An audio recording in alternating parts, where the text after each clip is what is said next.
Hello दोस्तों, आपके अपने यूट्यूब चैनल पे फिर से स्वागत है दोस्तों।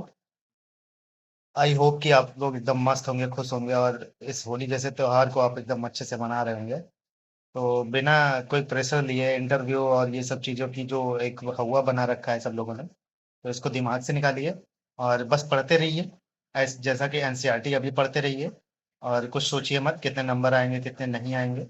अगर जिसको लगता है कि हमें तैयारी करनी चाहिए इंटरव्यू की, वो अपनी एनसीईआरटी अभी धीरे धीरे पढ़ना चालू कर दे।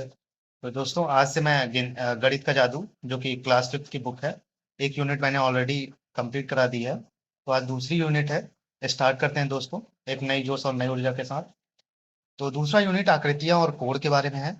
तो इसमें हम बस वही देखेंगे कि बच्चों को कॉन्सेप्ट कैसे बनाना है दिमाग में। देखिए कैसे स्टार्ट करते हैं। रोहिणी और मोहिनी जुड़वा बहनें हैं, ठीक है। उन्हें एक ही काम करने में बहुत मजा आता है। एक दिन जब वे माचिस की तीलियों से आकृतियां बना रही थी, सैली ने एक चुनौती दी। रोहिणी, एक आकृति बनाएगी। मोहिनी को वही आकृति बिना देखे हुए बनानी है, मगर वह सवाल पूछ सकती है। ओह, यह तो बहुत आसान है। तो रोहिणी के देखिए अब कॉन्सेप्ट कैसे बना। रोहिणी ने यह आकृति बनाई, ठीक। ये मोहिनी, आकृति बंद है या खुली, क्वेश्चन करेंगे। जैसे हम बच्चे हैं हमारे सामने रोहिणी की जगह, बच्चों यह आकृति बंद है या खुली। तो तीली की सहायता से हम उनके आकृति और कोणों के बारे में बता सकते हैं, ठीक है। यह आकृति बंद है, इसकी कितनी भुजाएं हैं, इसकी 6 भुजाएं हैं। तो ऐसे ही बच्चों से हमको क्वेश्चन करना है, ठीक है। तो ये हो गया एक एग्जाम्पल की वजह से। दूसरा देखते हैं, क्या यह 6 भुजाओं वाली बंद आकृति है। तो वही क्वेश्चन पूछती है इससे रोहिणी, मोहिनी से। मोहिनी ने फिर कोशिश की, लेकिन उसकी आकृतियां अलग थी। अंदाजे से दो और आकृतियां बनाओ जो मोहिनी ने शायद बनाई होगी। अगर तुम तीलियों द्वारा कोनों पर बनाए गए कोणों के बारे में पूछो, तो तुम वैसी ही आकृति बना पाओगी। ओ, तो चलो अब हम कोणों को देखें, ठीक है। चलिए, कोण के बारे में, वो आकृति थी, ठीक है। अब कोण के बारे में चलते हैं। इन आकृतियों में दिखाए गए कोणों को देखो, क्या तुम इनके इनके अंतर, ये तो बच्चों के लिए मान लीजिए। ये सब चीजें तो अभ्यास के लिए, बच्चों के लिए है, बच्चों के लिए है। बुक में अभ्यास के लिए तीलियों की पहेली, ये बच्चों के तीलियों के माध्यम से पढ़ा सकते हैं आप। कोण जांचक कैसे करते हैं, ठीक है। हम एक जैसे कोण कैसे बनाते हैं, चलो हम एक कोण जांचक बनाते हैं, ठीक है। तुम्हारे ज्यामिति बॉक्स में भी कोण जांचक है, इसे डिवाइडर कहते हैं। इसे इसको क्या कहते हैं, डिवाइडर, ठीक है। इंग्लिश में पूछ सकते हैं इंस्ट्रूमेंट वगैरह, ठीक है। मतलब मैथ के इंस्ट्रूमेंट इसको क्या कहते हैं, डिवाइडर, ठीक है। गत्ते का एक टुकड़ा काटो, ठीक है। उन्हें ड्राइंग पिन की मदद से जरा जोड़ो, दोनों किनारे आसानी से घुमाए जा सके। ऐसे जोड़ो मतलब दोनों किनारों से आसानी से घुमाए जा सके, ठीक है। रोहिणी ने गणित की किताब और पेंसिल बॉक्स के कोणों को जांचा। कोण जांचक को देखो, यह अंग्रेजी के एल अक्षर की तरह है। देखिए कॉन्सेप्ट बना रहा है, जैसे अब हम थोड़ी ना डायरेक्ट बच्चों के सामने कोण कह देंगे। देखिए एल की आकृति की तरह है, यह एक समकोण है, हम इसके लिए एल लिखते हैं, ठीक है। अपने कोण जाचक के साथ आसपास जाकर नीचे उन चीजों चित्र बनाओ, ये बच्चों से हम कहेंगे, ठीक है। जो एल की तरह है वो उसका शेप बनाओ, ठीक है।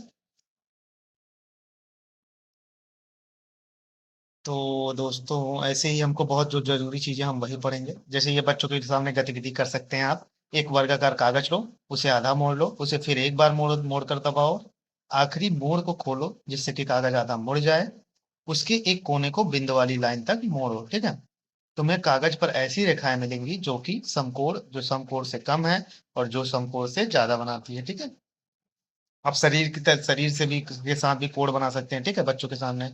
दिख रहे हैं, ये देखिए ऐसे आप अपने सामने बच्चों को जैसे डेमो टीचिंग देंगे ना, तो एक कोड अपने आप शरीर के मदद से ऐसे बना सकते हैं, ठीक है। कोड बगीचा, वही चीज ही है, ठीक है।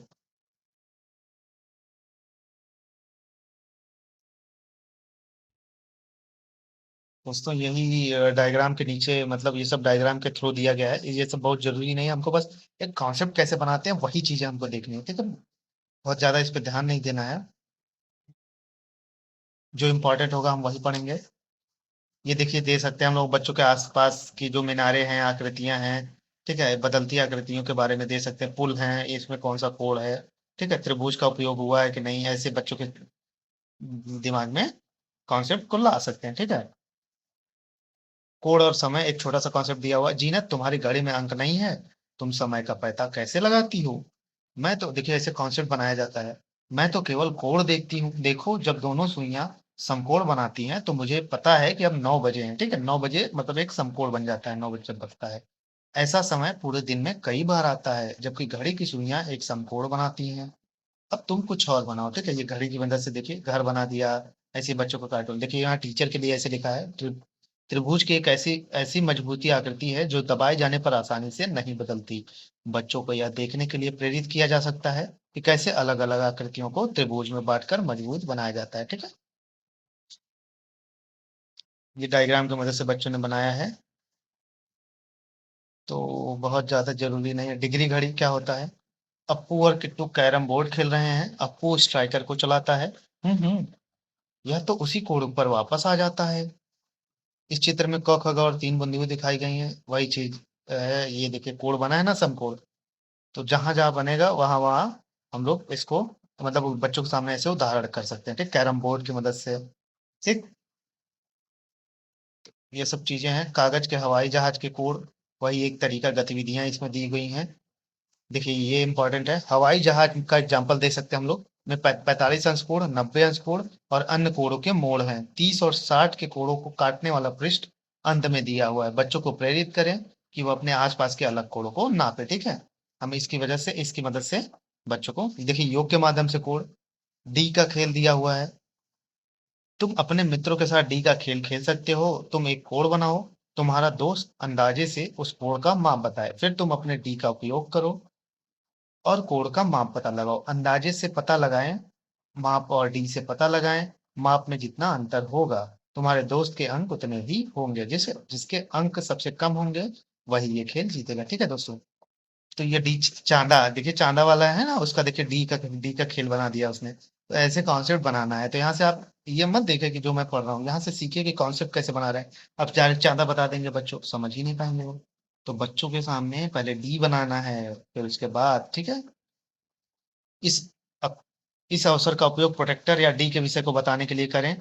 बच्चों को मापने में सहायता करनी पड़ेगी, लेकिन उन्हें प्रेरित करें कि वह कोड़ों का माप मोटे तौर पर पढ़ सके, ठीक है। तो इसमें ये छोटा से छोटा कॉन्सेप्ट था हम लोगों ने जिसको देखा दोस्तों। फिर से मिलेंगे हम एक नई जोश और नई ऊर्जा के साथ, एक नए वीडियो के साथ। ऐसे ही धीरे धीरे हम लोग अपनी एनसीईआरटी को कंप्लीट करेंगे। पहले मैं कोशिश करूंगा क्लास फिफ्थ की पूरी इंग्लिश, हिंदी, हिंदी तो ऑलरेडी कंप्लीट है, मैथ की, ठीक है, तीनों बुक्स कंप्लीट कर दूंगा। उसके बाद क्लास फोर्थ पे आऊंगा, फिर क्लास थ्री पे, ठीक है। ऐसे ही हम कंप्लीट करेंगे। और वीडियो पसंद आए दोस्तों तो सब्सक्राइब कर लीजिएगा, फ्री में करना है दोस्तों। मैं आप लोगों के लिए इतना मेहनत कर रहा हूँ। और बाकी अगर आपको पसंद आए तो जरूर सब्सक्राइब करिएगा, नहीं तो बाकी आपकी मर्जी। ठीक है, फिर मिलेंगे। जय हिंद, जय भारत।